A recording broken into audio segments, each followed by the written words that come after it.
which does minus 6 hit points.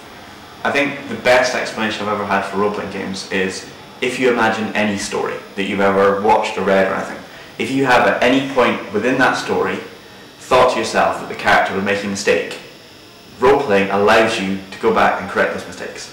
For instance, horror. Or do it in a completely do it in an entirely different way. Horror movies, when they say, let's split up and find them, you never split up. Because you know then someone's going to die. So in a role-playing game, you never make those mistakes. Okay. I always do. But part of it's escapism. Well, originally it was escapism.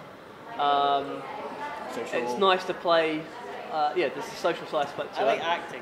Lots of get to be somebody else, and which you normally can do, and socialise with other people for several hours a week.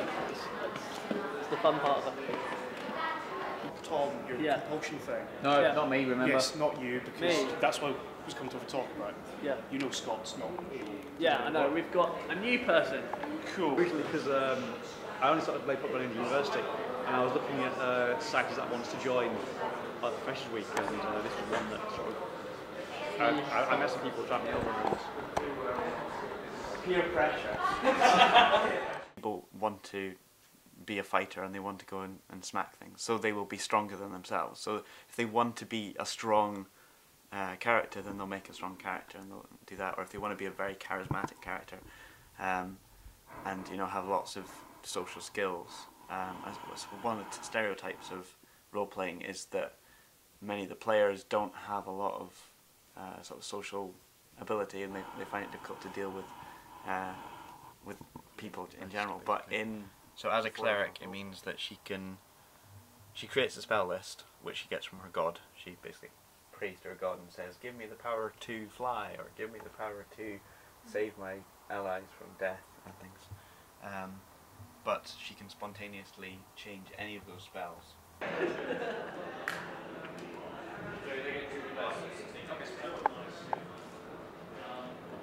As a GM, you really do, when it comes down to it, you want to tell a story.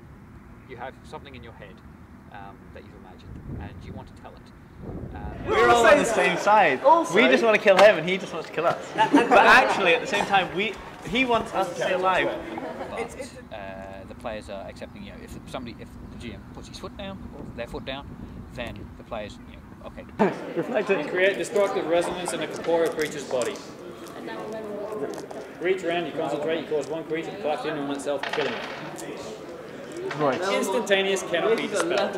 It's an instantaneous, it cannot be. It's a secret pact between GM and players. Ultimately, the player characters have to continue. And they will tell the story, and they're all the actors in the story. And so the GM will never say this outright, but doesn't really want to kill any of the player characters. You want to torture, maim, and Yeah, you want to cause them all kinds of harm, but you don't want to kill them because it then destroys plot cohesion. You want to have a constant, ongoing story. Although sometimes I want to kill the player. Will enjoy being a GM. I think I haven't ever GM'd D&D before, but you say yes or no if something happens.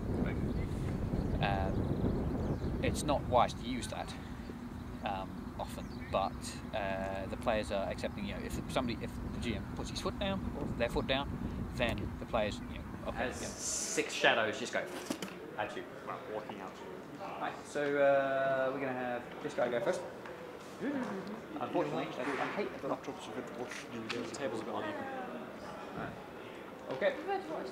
5, 10, oh no, 5, 15, 20, 25, 30, 35, 40. Obviously he gets to do any time. Charging. Charging. I think there's probably several different stereotypes with it. I think there's the main one that I think most people come across is LARPing, live action role playing. And I think when people talk about role play, the only times they've come into contact with it is, perhaps it's been a kind of sort of a career role play thing where you sit around with your work colleagues and you role play different roles. Like, okay, so if you're the accountant in this situation, blah blah blah, role play that. And so they are pretty much live action role plays. I mean, it's the never-ending story thing of you. When a book is finished writing, the author has come to, you know, there's a story arc thing where, you know, I don't really know narrative theory, but you know, there's the beginning, middle, and end of the story. Whereas in a long campaign like D&D, it's like a series of story arcs, and they're all kind of sort of woven. And if it's a good GM, then they'll use foreshadowing to, you know, just point something out, and so you can therefore not ever finish a story arc. Doing it now for 5 years. Oh, really? And apparently, it's one of the longest campaigns in the history of the society. Really? Yeah. Someone who can.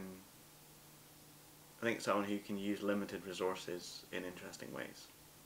I don't think they need to be terribly good at communication. I don't think they need to have, you know, any sort of logical ability or rational ability, or they don't need to be terribly good with numbers or any of that sort of thing, because if you've got a couple of people around about them with those sort of skills, then they can help. But a good role player is someone who can use limited resources to come up with interesting solutions to problems. See, the thing is, the geeks will look down on you. Because Monopoly's a terrible game.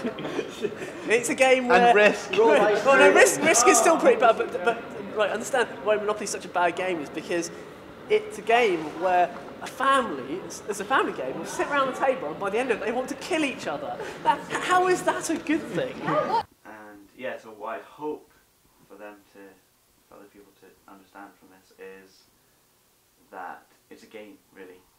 It's a game where... Come on, 27!